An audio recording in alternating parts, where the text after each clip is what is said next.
नमस्कार, बड़ी बहस में आपका स्वागत है। मैं हूं आपके साथ पराग गुप्ता। छत्तीसगढ़ में शराबबंदी का मुद्दा एक बार फिर जोर मार रहा है। जहां एक और बीजेपी राज्य में पूर्ण शराबबंदी की मांग कर रही है और कांग्रेस को उसके वादे की याद दिला रही है। दरअसल कांग्रेस ने चुनाव में वादा किया था कि सत्ता में आए तो शराबबंदी करेंगे। सत्ता मिली, सरकार ने वादे के अनुरूप वरिष्ठ विधायकों की कमेटी भी बना दी। कमेटी के गठन के बाद सदस्यों ने बैठकें की, शराबबंदी वाले राज्यों का दौरा किया और परीक्षण कर अपनी रिपोर्ट सरकार के सामने प्रस्तुत कर दी। लेकिन उस रिपोर्ट पर कुछ नहीं हुआ। अब सरकार में नंबर 2 और स्वास्थ्य का जिम्मा संभाल रहे टीएस सिंहदेव ने बयान दिया है। टीएस सिंहदेव ने कहा है कि छत्तीसगढ़ में पूर्ण शराबबंदी नहीं हो सकती। छत्तीसगढ़ के 61 विकास खंडों में ही शराबबंदी होगी। ट्राइबल क्षेत्र में शराबबंदी नहीं होगी। टीएस सिंहदेव ने बीजेपी के शराबबंदी प्रदर्शन पर कहा कि बीजेपी ने शराब बेचने की नीति बनाई और आज वो शराबबंदी की बात कर रही है। उधर बीजेपी इस पूरे मामले पर चुटकी ले रही है। बीजेपी का कहना है कि 4 साल से कांग्रेस सरकार शराबबंदी के नाम पर जनता को अनेकों बार बेवकूफ बना चुकी है। कई बार कमेटियों का जिक्र कर या दूसरे राज्यों में अध्ययन की बात करके इस सरकार ने 4 साल गुजार दिए और आज खुले रूप में राज्य में पूर्ण शराबबंदी नहीं करने की बात कह दी। ऐसे में कांग्रेस सरकार को जनता से हाथ जोड़कर माफी मांगनी चाहिए और कह देना चाहिए कि हमने सत्ता में आने के लिए यह झूठा वादा किया था। आज इसी मुद्दे पर होगी बात, लेकिन उससे पहले पूरे मामले पर मंत्री टीएस सिंहदेव और बीजेपी नेताओं का क्या कुछ कहना है, सुनते हैं। पूर्ण शराबबंदी करना, और इसके कई कारण भी हैं। ये जरूर है कि घोषणा पत्र में उसको प्रबल स्थान मिला था और कई लोगों ने उसको सराहा भी। कई लोग ऐसे भी थे जो शराबबंदी के पक्ष में नहीं थे। अनेकों लोगों ने मुझे कहा था कि बाबा आप शराबबंदी लाओगे तो हमारा वोट नहीं मिलेगा। तो ऐसी भी परिस्थिति थी। मेरे साथ के लोग हैं जिनको शौक है, वो सामान्य रूप से अगर सेवन करते हैं, तो ये भी परिस्थिति थी। फिर भी बातों को देख के समझ के एक निर्णय हुआ कि हम शराबबंदी उन 61 विकास खंडों में करेंगे जहां की ट्राइबल आबादी नहीं है, जो शेड्यूल नहीं है। शेड्यूल आबादी में तो ब्लॉक्स में तो खुला ही था। यहाँ आज के दिन मुझे लगता है कि बहुत कठिन होगा इसको लागू करना। गुजरात में देखिए नाम के लिए शराबबंदी है, 2 नंबर की शराब धड़ल्ले से बिक रही है, लोगों की मृत्यु हो रही है। बिहार में नाम के लिए शराबबंदी है, बीच बीच में मीडिया में आता है कि इतने लोग मर गए जहरीली शराब के सेवन से इत्यादि। तो कुल मिला के मुझे नहीं लगता कि आने वाले समय में पूर्ण शराबबंदी छत्तीसगढ़ में हो पाएगी। कठिन लग रहा है। भारतीय जनता पार्टी लगातार इस बात को कहती आई कि कांग्रेस झूठे वादे करके सरकार में आई है और इस बात की पुष्टि लगातार स्वयं कांग्रेस के नेता भी समय समय पर करते आए हैं। सरकार के दिग्गज मंत्री का बयान आया है कि शराबबंदी करना बहुत कठिन है। आज 4 साल के बाद शराबबंदी कठिन लग रही है तो घोषणा पत्र में पूर्ण शराबबंदी का वादा क्यों किया? अब कांग्रेस के नेताओं को, माननीय मुख्यमंत्री जी को हाथ जोड़कर जनता से माफी मांगनी चाहिए और कहना चाहिए कि हमने झूठा घोषणा पत्र जारी किया, हमें वादे पूरे नहीं करने थे, हमने चुनाव जीतने के लिए यह काम किया और उसके बाद जनता तय करेगी उसे क्या करना है। जहां तक भारतीय जनता पार्टी पे प्रश्न उठाया जा रहा है कि हमने क्या किया था, तो पूर्ण शराबबंदी का वादा भारतीय जनता पार्टी ने नहीं किया, कांग्रेस ने किया। तो सवाल भी उसी से पूछे जाएंगे। तो आपने सुना टीएस सिंहदेव को और अमित चिमरानी बीजेपी से, उन्होंने बीजेपी का पक्ष रखा। 2 खास मेहमान इस वक्त हमारे साथ जुड़ गए हैं, सीधा आपका परिचय करा दें। कांग्रेस पार्टी प्रवक्ता वंदना राजपूत इस वक्त हमारे साथ हैं। वंदना जी, आपका स्वागत है। बीजेपी से प्रवक्ता देवलाल ठाकुर हैं। देवलाल ठाकुर जी, आपका स्वागत है। सबसे पहले वंदना राजपूत जी, शुरुआत में आपके साथ कर रहा हूं। सत्ता में आने से पहले कांग्रेस ने जोर शोर से शराबबंदी का मुद्दा उठाया और कहा कि हम सत्ता में आने के बाद शराबबंदी करेंगे। अब बीजेपी देखिए आप लोगों के ऊपर यह आरोप लगा रही है कि आप झूठा वादा करके सत्ता में आए हैं। माफी मांगिए जनता से। क्यों आखिर शराबबंदी छत्तीसगढ़ में नहीं हो सकती है? क्यों टीएस सिंहदेव ये कह रहे हैं कि पूर्ण शराबबंदी संभव नहीं है? क्या जवाब वंदना जी? देखिए पराग, हमने जो अपने घोषणा पत्र में कहा है वो बात अभी भी हम कह रहे हैं। टीएस देव ने शराबबंदी कठिन है कहा है ना, कठिन है, लेकिन हम इसके लिए कोशिश कर रहे हैं। हमने, सरकार ने 3 कमेटियां गठित की है, सामाजिक, राजनीतिक, है ना। तो हम अपने तरफ से पूरे प्रयास कर रहे हैं और हमारी जो सरकार है सभी से राय ले रही है जी और उसके हिसाब से काम करना चाह रही है। जैसे कि आप देखते हैं कि अगर हम दूरदर्शिता अगर निर्णय नहीं करेंगे तो नोटबंदी का क्या हश्र हुआ था हम ये सब जानते हैं।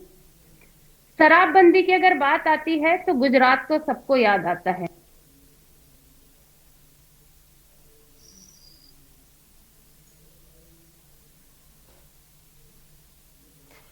चलिए, लगता है वंदना जी से हमारा संपर्क अभी कट गया है। एक बार फिर से हम कोशिश करते हैं उनसे जुड़ने की। देवलाल ठाकुर जी, मैं आपके पास आ रहा हूं सर।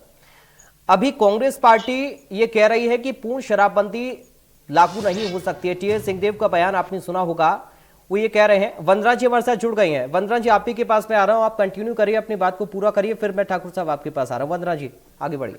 तो मैं बताती वही बोल रही हूँ मैं कि हम अगर गुजरात की बात करते हैं तो कुछ दिन पहले ही आपने देखा है कि जहरीली शराब के सेवन से करीबन 100 लोगों की मौत हो गई थी, 300 लोग ज्यादा बीमार पड़ गए थे। अगर हम बात करते हैं तो बंदरगाह में कितनी नशीली चीज पकड़ा रहे हैं, ये कोई किसी से छुपा नहीं है। लेकिन सिर्फ वंदना जी, कागजों में सवाल वहां पर ये शराब- है कि नोटबंदी के बाद आपने शराबबंदी का वादा किया था ना, तब तो पार्टी को इस बात का आभास होगा कि इसकी रिएक्शंस क्या हो सकते हैं। बिना सोचे समझे, एक मिनट सर, एक मिनट में, बिना सोचे समझे कोई भी वादा करके सत्ता में आना, क्या ये सही है? देखिए पराग जी, अब बीजेपी ये कह रही है कि आप 4 साल से सिर्फ कमेटियों पर कमेटियां बना रहे हैं, उसका नतीजा कुछ नहीं है। हम नहीं, पराग जी मेरी बात सुनिए कि देखिए हम अपनी जो कमिटमेंट किए हैं उसमें तो ठीक है, हम पूरा प्रयास कर रहे हैं। और इनके लिए देखिए शराबबंदी के लिए आप भी इस चीज को बहुत अच्छे से जानते हैं कि सबसे पहले जन जागरूकता अभियान बहुत जरूरी है। हमारी सरकार चला रही है युवा मितान, हमने कम से कम 800 युवा मितान का गठन किया है। युवा मितान के द्वारा हम घर घर में जाकर के बता रहे हैं कि वाकई में शराब सेहत के लिए कितना खराब है। हम जन जागरूकता अभियान फैला रहे हैं, हम लोगों को बता रहे हैं कि शराब खराब है। हम लोगों की सहमति से, लोगों के साथ लेकर के हम इस कार्य को करना चाह रहे हैं। हम मोदी जी की सरकार की तरह हम अहंकार होकर के हम सिर्फ मैं करके हम काम नहीं करते, हम विपक्ष को साथ में लेकर काम करना चाहते हैं। मैं आपको बता दूं पराग जी, जब कमेटी बनी तो राजनीतिक कमेटी में भारतीय जनता पार्टी के विधायकों का नाम मांगा गया। यदि वाकई में इनकी भी मंशा थी कि छत्तीसगढ़ में शराबबंदी होनी चाहिए तो एक विधायक का नाम दे देना चाहिए, लेकिन उन लोग विधायकों का भी नाम नहीं दिए और न ही कोई शराबबंदी की बैठक में मीटिंग में शामिल हुए। ठीक है। दूसरी बात, शराबबंदी, पराग जी एक मिनट, शराबबंदी की बात करते हैं और भाजपा के नेता शराब तस्करी करते हैं। आप देखिए कुछ दिन पहले शराब तस्करी में कितने नेता भाजपा के पकड़े गए हैं, कितने नेता पकड़े गए हैं। इन लोग की दोहरा चरित्र जनता के सामने उजागर हो चुकी है। और आपको एक बार पराग जी और बताना चाहूंगी, हमारी सरकार शराबबंदी के लिए कार्य कर रही है, कमेटियां गठित की है। और आप देखेंगे कि 15 साल जिस सरकार ने हमारे भोली भाली जनता को नशा की आदत लगा दी है, नशे की उधेर में धकेल दिया है, तो उसको निकालने में थोड़ा समय तो लगेगा, ठीक है, लेकिन हम इसमें सफल जरूर होंगे। ठीक है। देवलाल ठाकुर साहब, आप लोगों को तो हक ही नहीं है सर बोलने का। कांग्रेस पार्टी के नेता कह रहे हैं कि जो नीति लेकर आए वही विरोध कर रहे हैं। देखिए, ये जो कांग्रेस पार्टी है सत्ता लोलुपता वश अपने घोषणा पत्र में सत्ता की चाह में शराबबंदी की घोषणा गंगा जल लेकर कर दी, लेकिन अभी इनके गले की हड्डी बन गई है, न उगल पा रहे हैं न निगल पा रहे। देखिए झूठी बात, इस गंगा जल 36 लेकर के आप- हम लोग जो कसम खाई थी, हमने किसानों का कर्ज वंदना माफ करने जी, के लिए मैं आऊंगा मैं, महिलाओं का प्लीज। बहुत सम्मान करता हूँ। आपके पहले राउंड में समय इंटरप्ट मत समाप्त करिए हो मैम, चुका प्लीज। है। मैं आऊंगा, एक सवाल पूरा हो जाए उसके बाद आप एक दूसरे को इंटरप्ट करिएगा। ठाकुर साहब, मैंने कहा कि सत्ता लोलुपता वश इन लोगों ने घोषणा पत्र में इस चीज को लाया। यहाँ की माताएं एवं बहनें कांग्रेस पर विश्वास की और उसी के तहत इनको मत देकर 2018 में पूर्ण बहुमत के साथ छत्तीसगढ़ में कांग्रेस की सरकार हुई। जी, अब ये कांग्रेस के लोगों ने कमेटी बनाई है छत्तीसगढ़ की सरकार में, कितनी मीटिंग हुई है? 2 मीटिंग हुई है।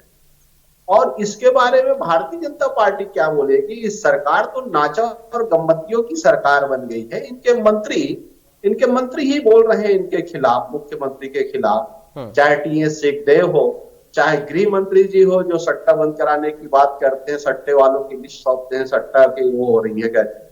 इनके विधायक थाने में चार्टर लगाने की बात करते हैं, चार्ट शीट लगा हुआ है वसूली का। इनके मंत्री जो भ्रष्टाचारी कलेक्टर है उनके खिलाफ बात करते हैं।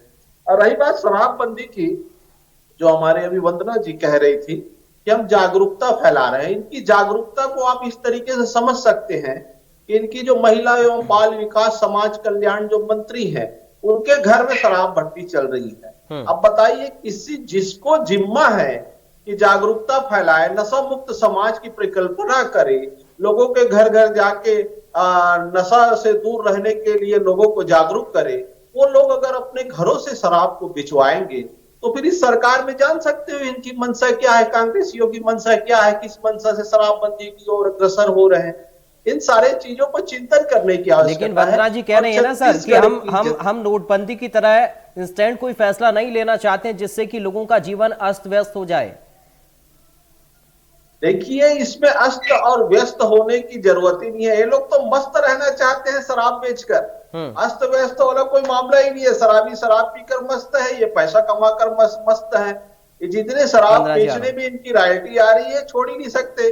और इनको अगर सत्ता में आए हैं शराबबंदी को लेकर, तो इनको अवश्य ही शराबबंदी करना चाहिए। ठीक है, वंदना जी जवाब देना चाह रही हैं कुछ, बोलिए मैम। देखिए, मेरे प्रवक्ता भाई बहुत अच्छे से सफाई दे रहे थे, मैं सुन रही थी। मैं तो पराग जी, मैं आपके माध्यम से ये बोलना चाह रही थी कि इनके ही रमन सिंह जी थे जो 3200 करोड़ को 3700 करोड़ में आमदनी के रूप में वो सरकार को बढ़ाने की खपत की बात कही थी। आपके माध्यम से मैं ये पूछना चाहती थी, वाकई में ये लोग अगर शराबबंदी की अगर चाहत रखते थे तो रमन सिंह जी ने 3200 से 3700 करोड़ का लक्ष्य आमदनी का क्यों रखा? अरे आप लोग को बस यही लगता है कि छत्तीसगढ़ की भोली भाली जनता को हम शराब के लत में ढकेले और आप अपना तिजोरी भरे। आप लोग ने यही किया। आपको अगर बता दूं, अगर वादा की बात करते हैं तो वादा आपको याद दिला दूं, 2011 में डॉक्टर रमन सिंह ने एक खुला मंच में कहा था कि अगर हमारी सरकार अगर आती है तो हम जितना भी घाटा है घाटा सह करके हम शराबबंदी करेंगे। आपकी सरकार है, उसमें बताइए। आप देखिएगा 2011 में रमन सिंह जी ने बोला था, उन्होंने कोई प्रयास किया? बिल्कुल प्रयास नहीं किया।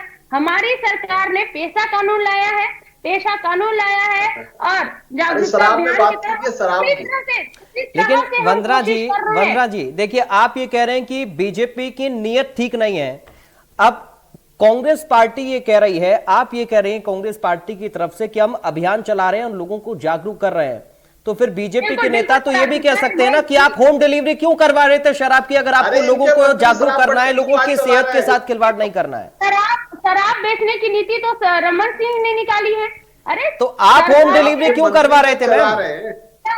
आप देखिएगा कि आप पराग जी, आपको बता दूं मैं कि आप देखिए कि शराब की खपत अभी इस सरकार में कितनी कम हुई है, ये आप अच्छी से जानते हैं। 2016 की बात करें तो छत्तीसगढ़ में शराब की खपत नंबर 1 में था, वो गोवा को भी पीछे छोड़ दिया था।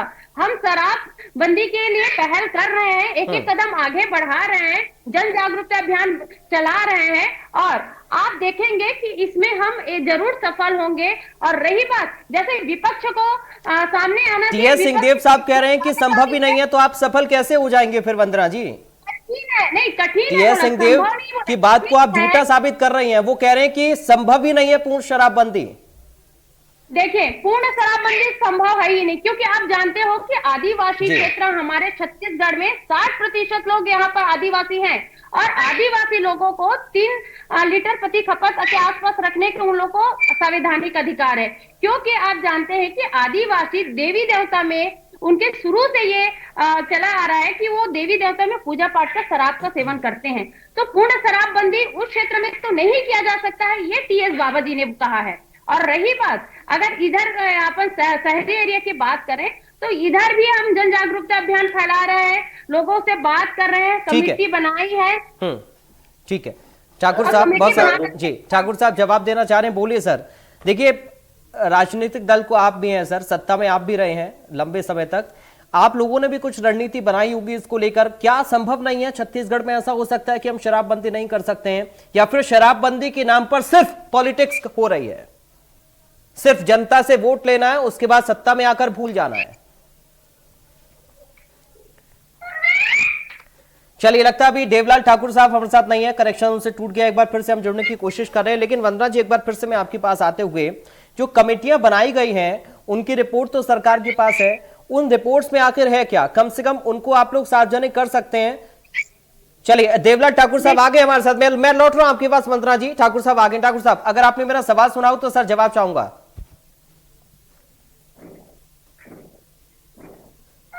ठाकुर साहब, आपको आवाज मिल रही मेरी? चलिए, अभी आवाज नहीं जा रही है। वंदना जी, आप ही से जवाब चाहूंगा, जो रिपोर्ट्स मिली हैं उनमें आखिर क्या है?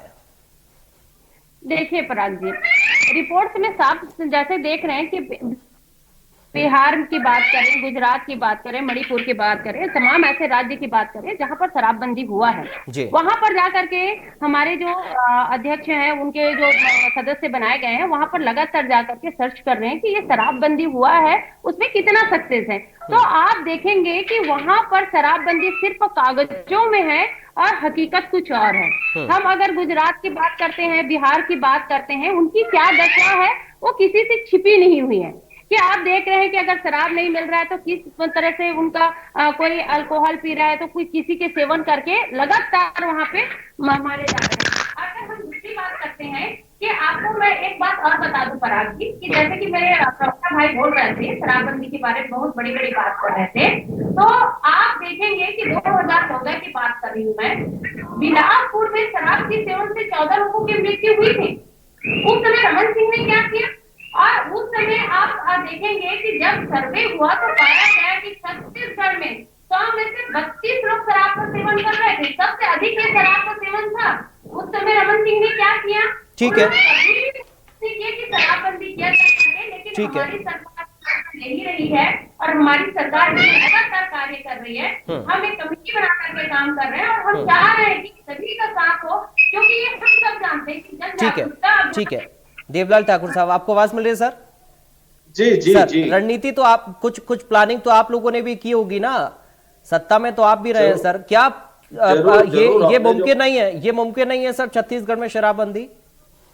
देखिए, हमने भी प्लानिंग की थी और जरूर जागरूकता के माध्यम से गांव गांव जाकर इसका अभियान भी चलाया, लेकिन ये कांग्रेस के झूठे वादों की तरह अभियान नहीं चलाया कि इनके जो जिनको नशा मुक्त करने के लिए योजना चलाने करोड़ों रुपया का फंड आता है, वो खुद ही अपने घर से शराब बेचे। ये ऐसा चलाते हैं कांग्रेस के लोग शराबबंदी के लिए अभियान। और एक चीज बताइए, इस छत्तीसगढ़ में इनकी सरकार के जो शिक्षा मंत्री हैं, वो लोगों को शिक्षा में बात करनी चाहिए, तो शराब पीने की बात कर रहे हैं, शराब दवा है बोल रहे हैं। तो ऐसा इन लोग अभियान चला रहे हैं नशा मुक्त समाज के लिए। तो इन चीजों को सबको समझना होगा, छत्तीसगढ़ के लोगों को समझना होगा कि यहाँ की जो कांग्रेस की सरकार है वो चाहती क्या है, इसमें विरोधाभास क्यों आ रहा है, लोगों को नशे की ओर क्यों ढकेलना चाह रही है, चंद पैसों के लिए क्यों लोगों के जान के साथ खिलवाड़ कर रही है।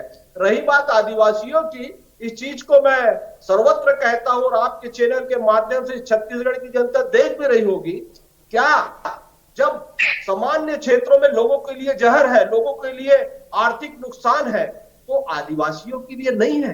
क्या आदिवासी समाज को हमें मुख्य धारा में नहीं लाना चाहिए? कांग्रेस कभी नहीं चाहती कि आदिवासी समाज पढ़े लिखे और आगे आए, मुख्य धारा में आए। वो तो चाहती है कि वो पी के अपने गांव में ही मस्त रहे, कभी रोजी रोजगार की बात न कर सके, अपने डेवलपमेंट की बात न कर सके। इसलिए इन 70 सालों में कांग्रेस में सरकार में आदिवासियों को शोषण इसी कारण से हुआ है। ये लोग चाहते ही है उसको वोट बैंक की तरह इस्तेमाल करें, उनको आगे बढ़ने का कोई भी मौका मुहैया न कराया जाए। इसलिए ये लोग चाहते हैं कि हमेशा पीते रहे और मस्त रहे।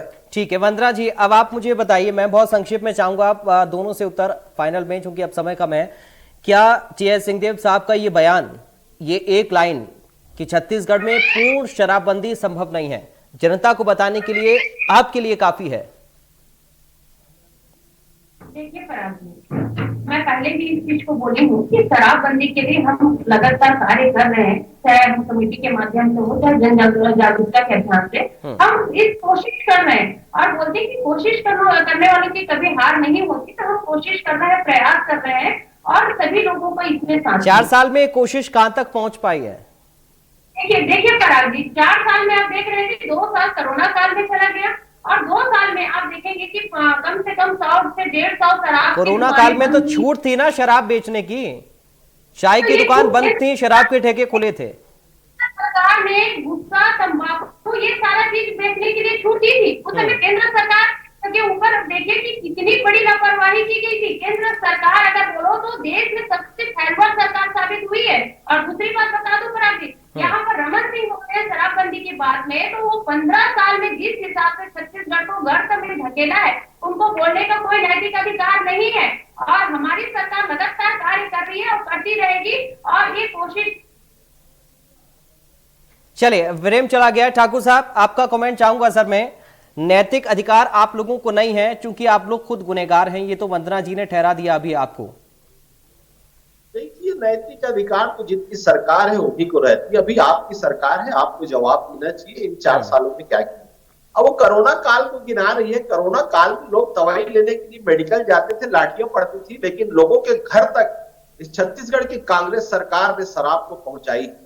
शराबियों के लिए उत्तम व्यवस्था की है। और आज भी गांव-गांव में, कुछ नए गांव में नए शराब की दुकानें खोली जा रही है। हाँ। तो शराबबंदी की ओर बढ़ता कदम दिखाता है कि इन लोग किस तरीके से छत्तीसगढ़ में शराबबंदी की ओर बढ़ रहे हैं। और एक चीज कहना चाहूंगा कि कांग्रेस के लोग कभी नहीं चाहते कि एक नशा मुक्त समाज हो।